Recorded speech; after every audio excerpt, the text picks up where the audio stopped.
Alright, we're back to it with Unit 5 material, and we're talking about chemical reactions today. This is a little bit of something we've talked about earlier in the year when we talked about chemical change, but we need to define some more parts and kind of introduce this unit. So when we're talking about chemical reaction, we're talking about the atoms of one substance or more substances being rearranged to form a new substance altogether.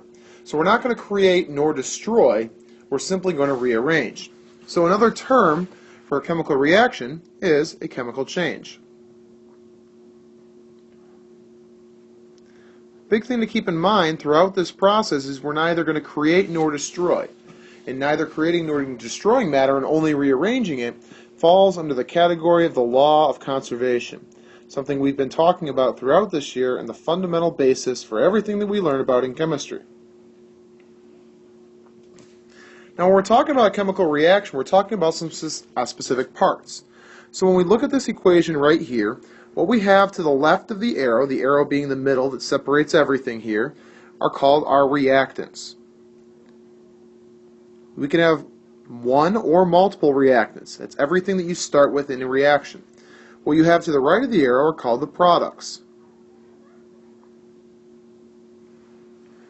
These small numbers right here are called subscripts,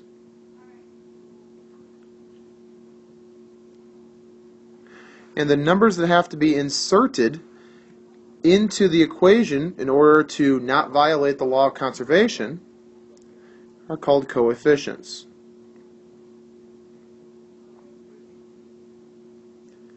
Now earlier in the year we talked about how we could tell that some type of reaction was taking place.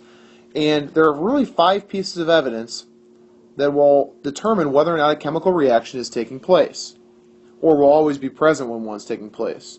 The first one we have here is a temperature change, a change in temperature, and the vast majority of all chemical reactions, upwards of 90+%, are going to actually release heat and feel hot.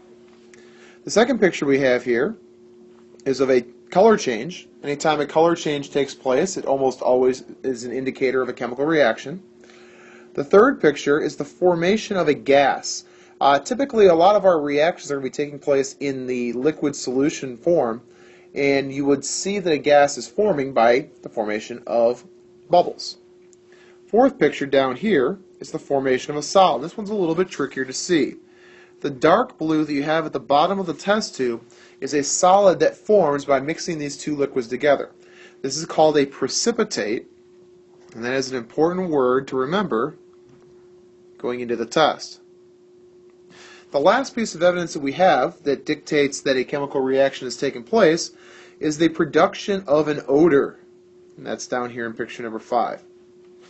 That's all we have on chemical reactions. Looking forward to explaining this more when we talk about balancing.